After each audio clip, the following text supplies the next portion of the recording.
నరహంతలు దరాధిపతులై చరిత్రమున ప్రసిద్ధికెక్కిరి అని మహాకవి శ్రీశ్రీ ఏనాడో ఘోషించారు. సామ్రాజ్యవాదం కొనసాగుతున్నంతకాలం ప్రపంచ చరిత్రలో ఆ నగ్న సత్యం స్థిరంగా ఉంటుందనడంలో సందేహం లేదు. గత వారం వెనిజులా అధ్యక్షుడు మదురో ఆయన సతీమణిని అర్ధరాత్రి పూట అమెరికా దళాలు అపహరించి తమ దేశానికి తరలించిన తీరు ఎవరికైనా ఒళ్లు గగురు పడిపించేసే ఘట్టం. ఇది వెనిజులాపై యుద్ధం కాదని, మాదక ద్రవ్యాల అక్రమ రవాణా ద్వారా ఉగ్రవాదాన్ని ప్రోత్సహిస్తున్న ఆ దేశ అధ్యక్షుడిపై అమెరికా చట్టాల ప్రకారం చేపట్టిన చర్య మాత్రమేనని, ఆ దేశాన్ని ఆక్రమించుకోవటం లేదని అమెరికా అధ్యక్షుడు ట్రంప్ ప్రకటించారు. అదే సమయంలో అమెరికా చమురు కంపెనీలు వెనిజులాలో ప్రవేశించి $100 కోట్ల మౌలిక సదుపాయాలు మెరుగుపరుస్తాయని కూడా ఆ పెద్ద మనిషి ప్రకటించారు. రాజకీయ సుస్థిరత నెలకొనే వరకు వెనిజులాను తామే నడిపిస్తామని అమెరికా అధ్యక్షుడు చెప్పారు. నిజానికి గత ఆగస్టు నుంచి అమెరికా యుద్ధ విమానాలు, యుద్ధ నౌకలు వెనిజులా చుట్టూ మోహరిస్తూ విధ్వంసక దాడులు చేస్తూనే ఉన్నాయి. అయినా గత వారాంతంలో వెనిజులాకు వ్యతిరేకంగా తాము చేసింది యుద్ధం కాదని ట్రంప్ నిస్సిగ్గుగా ప్రకటించారు. వెనిజులా చమురు నిల్వలపై దృష్టి పెట్టినందువల్లే అమెరికా ఆ దేశ అధ్యక్షుణ్ణి అపహరించిందన్న విషయం ప్రపంచంలో ఎవరూ కాదనలేని వాస్తవం. చమురు తవ్వకాలను ప్రభుత్వ రంగంలో నిర్వహించడమే కాకుండా ఆ సహజ సంపదను డాలర్ ధరలకు కాకుండా ఇతర దేశాలకు, ముఖ్యంగా చైనాకు విక్రయించుకోవడాన్ని అమెరికా సహించలేకపోయింది. గతంలో ఇరాక్ అధ్యక్షుడు సద్దాం హుస్సేన్ తమ పెట్రోలియం ఉత్పత్తులను డాలర్ ధరలకు కాకుండా యూరోలకు అమ్ముకున్నప్పుడు కూడా అమెరికా ఇదే విధంగా వ్యవహరించింది. 2003లో ఇరాక్ను ఆక్రమించిన తర్వాత అమెరికా తొలుత చేసిన పని ఇరాకీ చమురును మళ్లీ డాలర్లకు అమ్ముకోవడమే.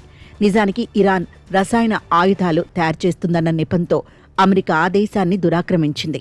అయితే ఇరాక్లో మూకుమ్మడి మారణాయుధాలున్నట్టు ప్రపంచానికి రుజువు చేయలేకపోయింది.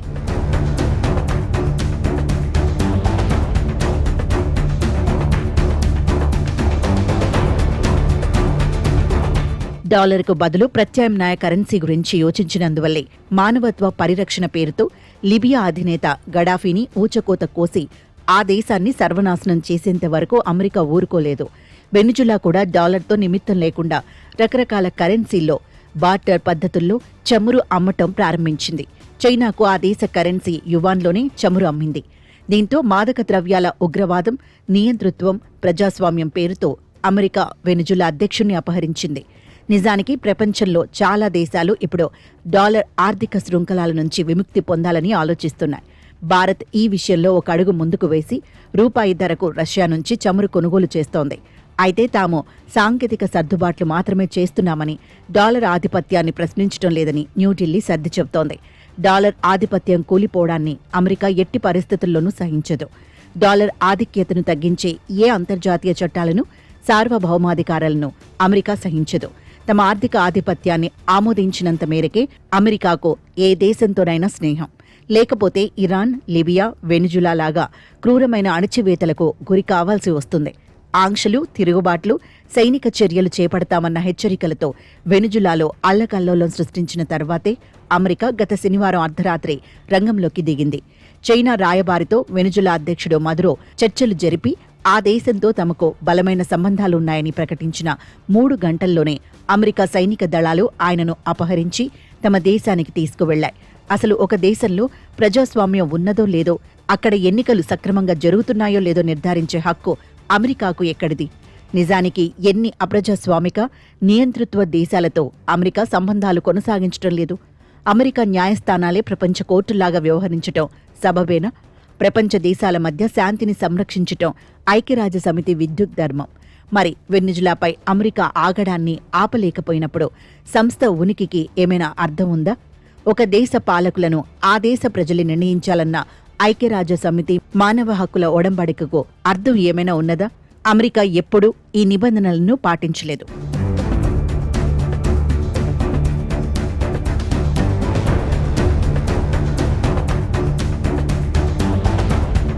1989లో పనామా అధ్యక్షుడు నొరేగాను బుష్ ప్రభుత్వం ఇదే విధంగా బంధించి తమ దేశానికి తీసుకువెళ్లింది.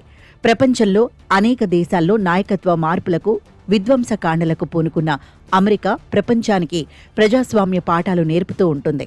2011లో సీనియర్ జర్నలిస్ట్ కుల్దీప్ నయ్యర్ నేతృత్వంలో పాకిస్తాన్ వెళ్లిన బృందానికి అమెరికా విశ్వరూపం కనిపించింది. ఆ దేశంలో CIA ఏజెంట్ రేమండ్ డేవిస్ తన కారు వెనుక వస్తున్న 2 పాకిస్తానీ యువకులను అనుమానించి ఉత్తి పుణ్యాన కాల్చి చంపాడు. ప్రజలు తీవ్ర నిరసన తెలిపేసరికి అతన్ని అరెస్ట్ చేసి జైలుకు తరలించారు. క్షణాల్లో అమెరికా ప్రత్యేక విమానం లాహోర్లో దిగింది. లాహోర్లో జైల్లోనే విచారణ జరిపించి అతన్ని విడుదల చేశారు. ఆ యువకుల కుటుంబ సభ్యులకు బ్లడ్ మనీ చెల్లించి అమెరికాలో ఉపాధి కల్పించే ఏర్పాట్లు చేశారు. అదే ప్రత్యేక విమానంలో రేమండ్ డేవిస్తో పాటు వారిని కూడా అమెరికాకు తీసుకువెళ్లారు. పాక్ ప్రజలు పెద్ద ఎత్తున వీధుల్లో నిరసన తెలిపినా చేసేదేమీ లేకపోయింది. రావల్పిండికి కూతవేటు దూరంలో ఉన్న అబోటాబాద్లో తలదాచుకున్న బిన్ లాడెన్ను అమెరికా సైన్యాలు ఎలా హతమార్చాయో అందరికీ తెలిసిందే. వెనిజులా అధ్యక్షుడు మదురోను అపహరించేందుకు సహకరించిన 3 వెనిజులా అధికారులను కూడా అమెరికాకు రాచ మర్యాదలతో తరలించినట్లు వార్తలు వస్తున్నాయి.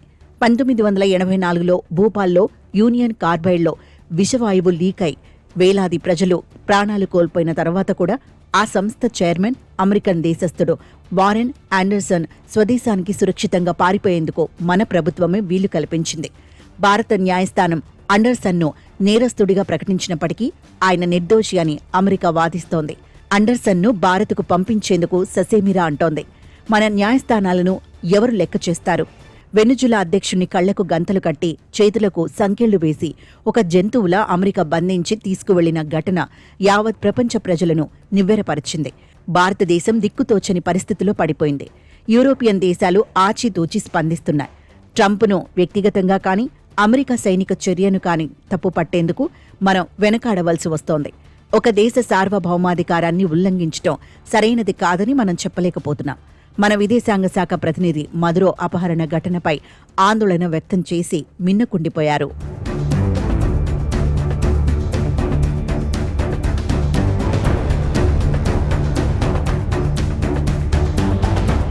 ట్రంప్ మన దేశం పట్ల వ్యవహరిస్తున్న తీరు దృష్ట్యా ఆయనను శత్రువుగా చేసుకునేందుకు భారత్ ఏమాత్రం సిద్ధంగా లేదు. అమెరికాతో మన ద్వైపాక్షిక సంబంధాలు మరింతగా దిగజారిపోకూడదన్న ఉద్దేశంతో భారత్ వ్యవహరిస్తోంది. అమెరికా ఇప్పటికే మన దేశంపై 50% టారిఫ్లను విధించింది. జౌళి ఉత్పత్తులు, ఆభరణాలు, ఇంజనీరింగ్ వస్తువులు, రసాయనాల ఎగుమతులకు భారీ నష్టాలు వాటిల్లుతున్నాయి. వాణిజ్య లోటు తీవ్రంగా పెరిగిపోతోంది. అమెరికాతో జరుగుతున్న వర్తక చర్చలు ఎప్పటికి కొలిక్కి వస్తాయో తెలియని పరిస్థితి ఉంది. భారత రాయబారి వినయ్ క్వాత్రా గత నెలలో తనతో సమావేశమయ్యారని, రష్యా నుంచి చమురు దిగుమతులను తగ్గించామని, టారిఫ్ను తగ్గించేందుకు ట్రంప్ను ఒప్పించాలని బతిమాలాడారని ట్రంప్ కుడిభుజం అమెరికా సెనేటర్ లిండ్సే గ్రాహం సోమవారం ఎయిర్ ఫోర్స్ 1లో విలేకరులకు చెప్పారు. ఆయన ప్రక్కనే ఉన్న ట్రంప్ స్పందిస్తూ రష్యా నుంచి చమురును కొనుగోలు చేయడం పూర్తిగా ఆపకపోతే పరిస్థితి మరింత క్లిష్టంగా మారుతుందని హెచ్చరించారు.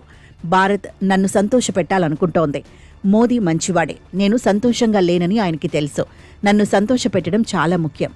రష్యా చమురు అంశంపై సహాయపడకపోతే టారిఫ్లను పెంచవచ్చు అని ట్రంప్ చెప్పారు. వెనిజులాపై దాడి జరిపిన తర్వాత అమెరికా భారత్కు చేసిన హెచ్చరిక ఇది. అమెరికా అధ్యక్షుడు అసలు మన ప్రధానమంత్రికి సర్టిఫికెట్ ఎందుకు ఇవ్వాలి? ఆయన చెప్పినట్లు మనం ఎందుకు నడుచుకోవాలి?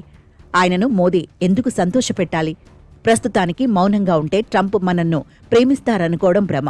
ట్రంప్ వైఖరిపై కలవరపెడుతున్న ప్రపంచ దేశాలతో, ముఖ్యంగా ఇరుగు పొరుగు దేశాలతో కలిసి చర్చించే వాతావరణాన్ని ఏర్పరచుకునేందుకు భారత్ ఎందుకు చొరవ తీసుకోకూడదు? యూరోపియన్ యూనియన్ దేశాల కంటే ఎంతో పెద్దదైన భారతదేశం ఈ ప్రపంచంలో ఎవరికీ భయపడదని, తన విదేశాంగ వ్యవహారాలు, ఆంతరంగిక భద్రత తానే నిర్ణయించుకోగలదని చెప్పే పరిస్థితులు రావాలి. అలీన విధానం, వ్యూహాత్మక స్వతంత్రత ఆధారంగా అంతర్జాతీయ వేదికలపై మనం తలెత్తుకోగలగాలి.